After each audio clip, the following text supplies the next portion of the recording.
તો નમસ્કાર મિત્રો, આજે આપણે જોઈશું વડિયાની મશહૂર સ્મશાન ભૂમિના દર્શન કરીશું. બરાબર, જોઈ શકો છો ધર્મરાજાની મૂર્તિ અહીંયા મૂકેલી છે. બરાબર,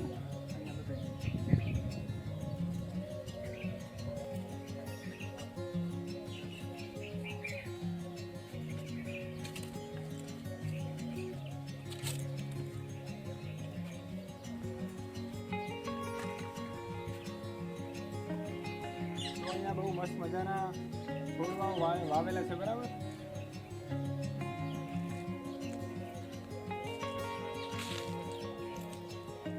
હા. અને મિત્રો તમે જોઈ શકો છો અહીંયા બહુ મસ્ત મોટા મોટા વૃક્ષો વાવેલા છે. એ પણ વિદેશી પ્રજાતિના છે. તો ચલો આજે આપણે આગળ જોઈશું બીજું.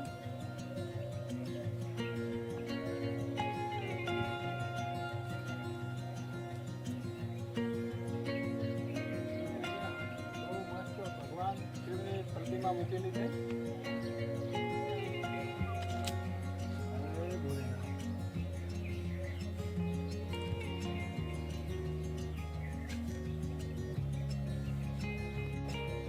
અને અહીંયા બહુ મસ્ત મજાની વાંદરાની મૂર્તિ મૂકેલી છે. બરાબર,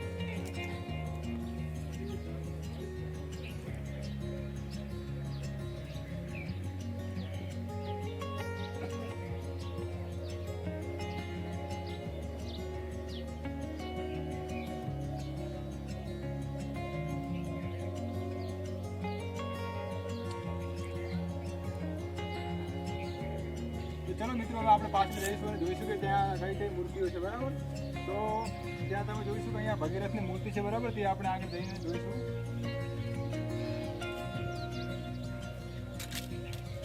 ત્યાં બહુ મશહૂર આપણા ઋષિ એટલે કે ભગીરથ ઋષિની મૂર્તિ મૂકેલી છે. બરાબર, અને આગળ આપણે ગૌમુખી ગંગાનું સ્થાન જોઈશું. અને ત્યાં બહુ મસ્ત મજાની શેરડી પાડેલી છે. અને બાજુમાં આ બોરડી પણ ઉગેલી છે. બરાબર, અને ત્યાં બોર પણ આવેલા છે નાના. અને આ બાજુ બહુ મસ્ત મજાનું નળિયામનું એવા વૃક્ષો છે. બહુ સરસ મજાની વનરાજી આવેલી છે. અને હવે આપણે જોઈશું ગૌમુખી ગંગા. તો આ ગૌમુખી ગંગાનું મંદિર છે. બરાબર, અને હું તમને અંદર દરવાજો ખોલીને બતાવું છું. તો તમે જોઈ શકો છો અંદર ગૌમુખી ગંગા છે. અને એક ઋષિની પણ મૂર્તિ અંદર સ્થાપિત કરેલી છે. તમે જોઈ શકો છો ઋષિની મૂર્તિ અંદર છે. અને એની એક્ઝેક્ટ બાજુમાં તુલસીનું વૃક્ષ પણ વાવેલું છે.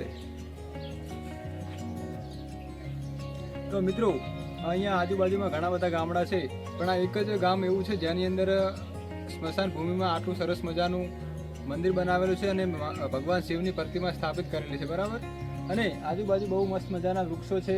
અને આ લોકોએ ગામના લોકોએ સારી એવી સેવા કરી છે અને વૃક્ષોને મોટા કર્યા છે. મારી પાસે તમે જોઈ શકો છો બહુ મસ્ત મજાના વૃક્ષો છે અલગ અલગ પ્રકારના. બરાબર, અને આ બાજુ પાણીની સુવિધા સુવિધા છે. અને પેલી બાજુ બેસવા માટે બાકડા પણ મૂકેલા છે. અને અહીંયા મારી પાછળ તમે જોઈ શકો છો કે આ બાજુ પક્ષીને ગણવા માટે બહુ મસ્ત મજાનું એવું બનાવેલું છે. આરસીસી બ્લોક મૂકેલા છે. અને પેલી બાજુ બેસવાની સુવિધા છે. તમે જોઈ શકો છો મારી પાછળ આ કહેવાય ને કે જે આપણે અંતિમ યાત્રા છે, અહીંયા આપણે જિંદગીની અંતિમ યાત્રા અહીંયા પૂરી થાય છે. બરાબર, એ સ્થળ એટલે આપણું પવિત્ર સ્મશાન ઘર. અને આપણા કંઈ પણ સારા કંઈ ખરાબ જે પણ કાર્યો છે આપણે આખા જીવન દરમિયાન કરીએ છીએ. અને છેલ્લે અને આપણે આખું આયુષ્ય પૂરું કરીને છેલ્લે આપણે અહીંયા અંતિમ યાત્રા પૂરી થાય છે. બરાબર, એ એટલે આપણું સ્મશાન ઘર. તો મિત્રો, આપણે ગમે એટલું કરી લઈએ. બરાબર, પણ આમ જે જિંદગીની અસલી મજા કહેવાય એ આવા એકદમ રળિયામણા વિસ્તારમાં જે કુદરતની એકદમ નજીક હોય. બરાબર, એ એટલે આપણું બધા વૃક્ષો. અને તમે આજુબાજુ જોઈ શકો છો મસ્ત મજાની વનરાજી આવેલી છે. જંગલ જેવું મસ્ત બનાવેલું છે. અને ગામના લોકોએ સારી એવી મહેનત પણ કરેલી છે.